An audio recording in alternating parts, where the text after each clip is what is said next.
So the shelter was 1980 square feet. By 80 inmates are living in that shelter.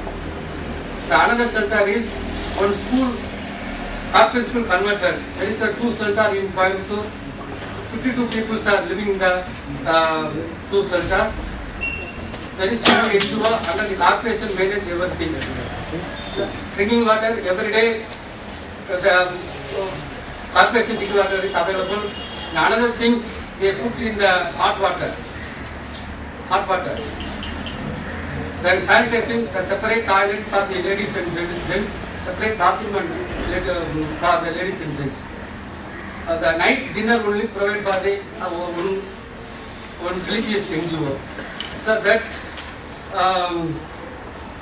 shelter is located in the heart of the city. So corporation hospital and the WAS and health care, they give the facilities for the health. There is no school or churches. In Salem, totally there is very bad conditions. And we complained to the commissioner to Tamil Nadu, now it was closed. And Tirunelveli and Trichy, now it is in the process. Erode and Thoothukudi, there is no any steps they are not still taken. In Vellore, only survey is conducted. In overall, our opinion, the government is not clear on the concept of urban homeless completely.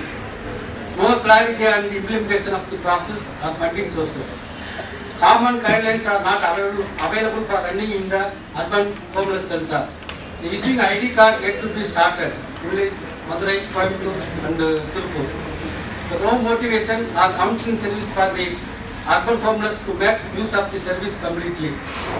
Corporation does not have own funds for this urban homeless center. NGO managing the urban homeless center house spend its own fund. The proper information on night shelter in Chennai is not available. Tirunelveli and Trichy and Thoothukudi night shelters have not yet started. Only survey has been done. Since there is a change in the government, there is no idea about the scheme for the new officials.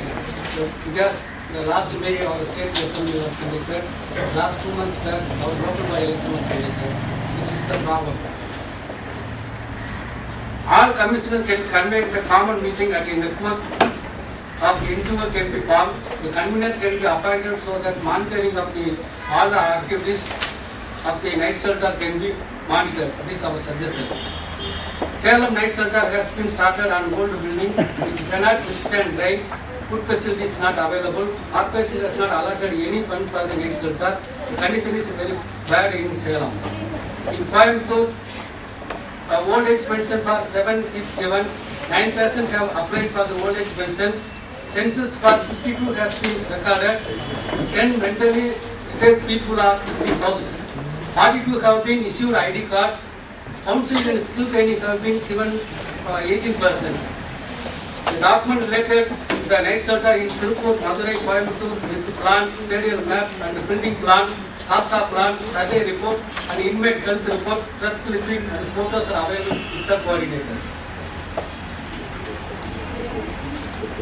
Since they have not properly carried anything about the regard of the not started in the Salem, Chennai, Vellore, Erode, they are still, the Supreme Court advisor to not visit this center into corporation. Some of the press clippings and photos are there. This is the separate toilet for the Madurai center. This is a separate bathroom for the women. This is the boxes are there. But these are the NGO shelters or government shelters? No, it's a government shelter. Madurai Corporation. This is a food service. Thank you very much, Subrandra. Well, मेरा काम काफ़ी आसान कर दिया मैंने मुझे लगा कि तमिल में बोले मुझे तमिल में से हिंदी में ट्रांसलेट करना शायद दिक्कत होगी लेकिन इंग्लिश में आपने अच्छा प्रेजेंटेशन किया लेकिन it's very heartening to note for the first time right from morning that the statement carries survey of 10 cities with a remark of good of 3. Madurai में ड्रिंकिंग वाटर फैसिलिटीज़ के बारे में उनका सर्वे गुड है, सैनिटेशन के बारे में भी गुड है, कोयम्बतूर में भी गुड है और तिरुपुर में भी गुड है। ये शायद पहला एक स्टेटमेंट ऐसा है जिसमें कुछ कॉन्क्रीट फिगर्स आए हैं। सो ये मेरा नोट रहेगा। एंड इसके बारे में अगर कोई जानकारी, कोई भी सवाल है तो आप कर सकते हैं। This shelter has come up after the Supreme Court intervention because the date shows 2011, 2010. Yes, after the caravan, there is we approach to the Tamil Nadu Commissioner. Immediately there is guidelines to our Delhi people sent to the Delhi policy level. There is a big memorandum sent to me. We submit to the Tamil Nadu Commissioner. So immediately all the commissioner discuss with the people. Immediately sent the order. The order copy is there. In Coimbatore there is order copy is there. काफी अच्छी बात है कि जैसे ही supreme court की guidelines आए और तुरंत ही शुरू हुआ है और उसका रिजल्ट भी आया है।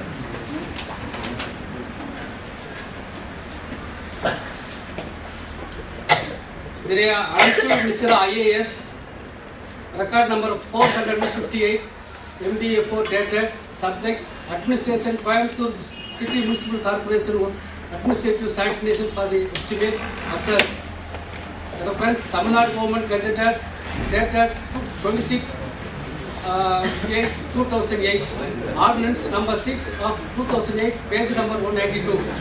In excess of the powers confirmed by subsection 1 and clause of subsection section 430, read the sections 99 and 101 of Coimbatore Municipal Corporation Act 1981 at the administrative sanction according for the following work by Tamil Nadu Government Gazetted 2008 26 2008, ordinance number 6 of 2008, page number 192, Division Ward 57, administrative sanction, Commissioner, name of work, providing night shelter arrangement at Pusaripalam Elementary School, promise in Ward. It's very outrageous. तो at the same time जैसे आपने अभी कहा कि ऐसे काफ़ी workers हैं जो दिन में काम करते हैं और रात में उन्हीं बड़े बड़े कॉम्प्लेक्सेस के नीचे सोते हैं, तो शायद वहाँ पर भी ज़रूरत है शेल्टर होम्स की। कोर्ट केस के बारे में थोड़ा मैं अप टू डेट लाना चाहूँगा सबको। केस था 12 तारीख को और उस तारीख को जितना एफिडेविट्स फाइल हुआ हर स्टेट का, उस पर काफ़ी चर्चा हुई। सबसे पहले दिल्ली का उदाहरण लिया और दिल्ली के बारे में और एक्चुअली पूरा देश की स्थिति ये है कि 2010 की जो परिस्थिति थी और 2011 का अगर तुलना करें, so situation is worse in 2011 than 2010। तो सबसे पहले हमने जज साहब को बताया कि आपने इतना काम किया, इतना ऑर्डर पास किया, लेकिन एक साल से कोई मॉनिटरिंग नहीं रहा। No monitoring, no order, no threat of contempt. तो in 2011 situation is worse. This is one polite way of telling the court कि जो होना चाहिए था, जो स्ट्रिक्टनेस होना चाहिए था कोर्ट से, वो नहीं हो। डायरेक्टली तो नहीं कह सकता कि अगर कोर्ट स्ट्रिक्टली नहीं रहेगा किस केस का तो एंड रिजल्ट की प्रैक्टिकली कुछ नहीं रहेगा। दिल्ली का उदाहरण इम्पॉर्टेंट है क्योंकि हाई कोर्ट और सुप्रीम कोर्ट का केस साथ साथ चल रहा है और ये मॉडल हमें अपनाना है पूरा देश में।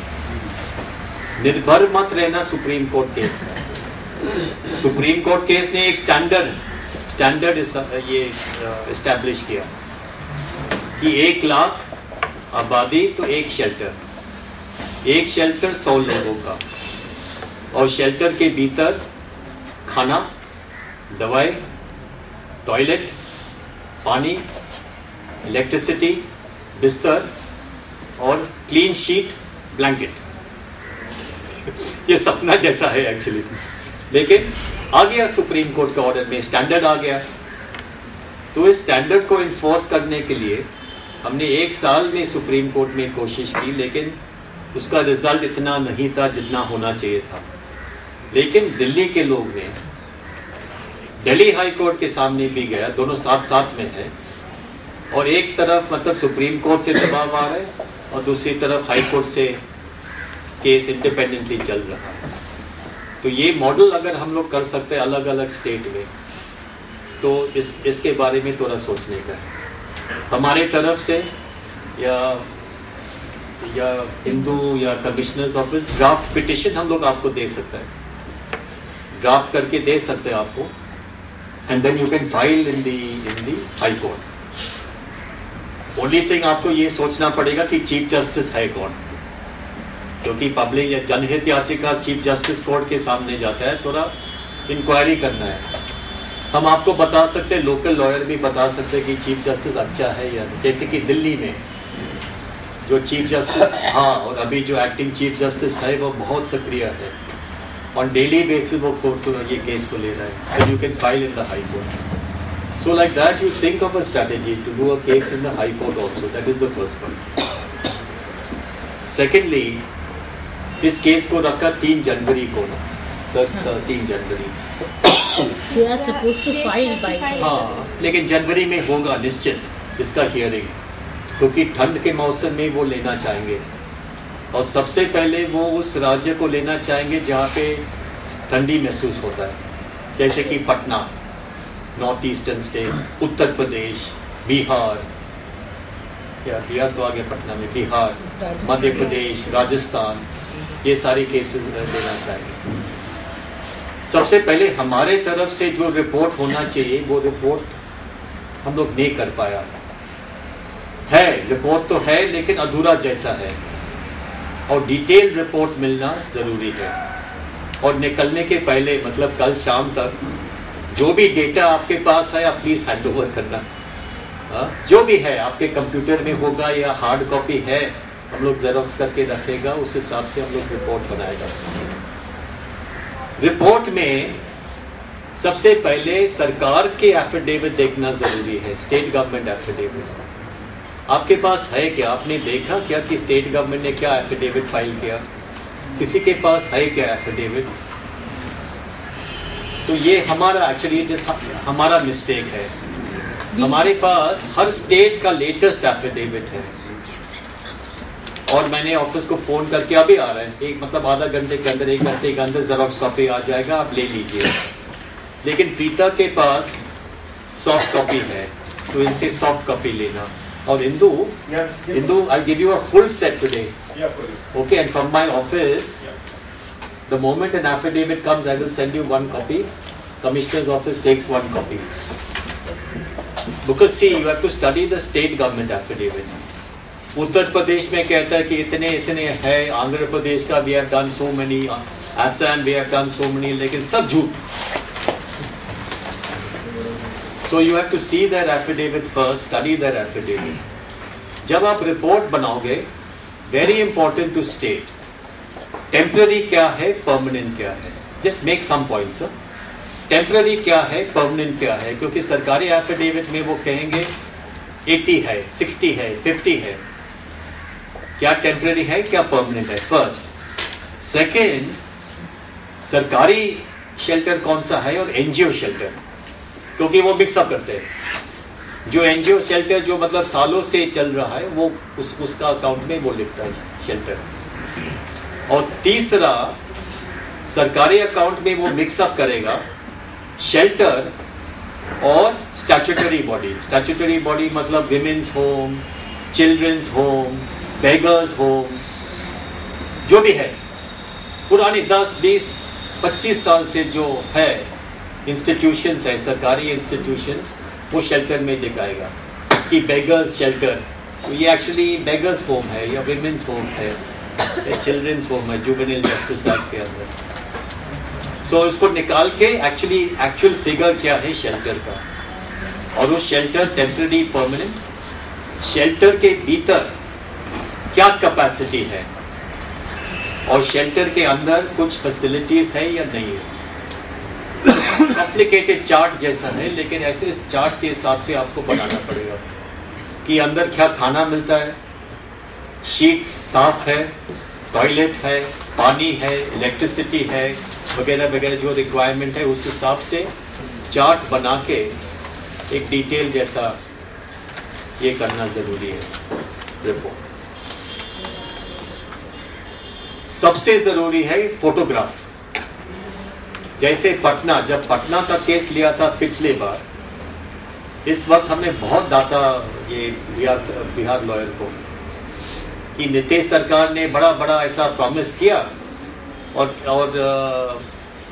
सुप्रीम कोर्ट ने कहा कि सरकार ने बड़ा अच्छा एफिडेविट फाइल किया, लेकिन जज साहब आप ये उसको तारीफ करने के बाद ये लोग सो गए 1 साल से। आई टोल्ड द कोर्ट, तारीफ करने का मतलब ये था कि वो काम और करेगा, ये नहीं कि वो सो जाएगा, लेकिन सोया 1 साल से।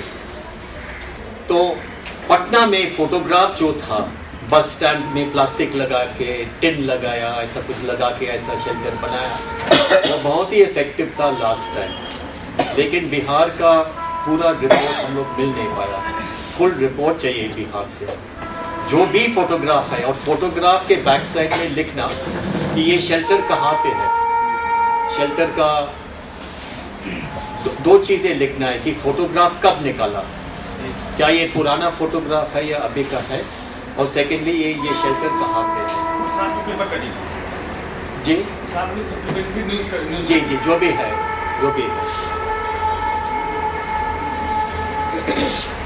ठीक।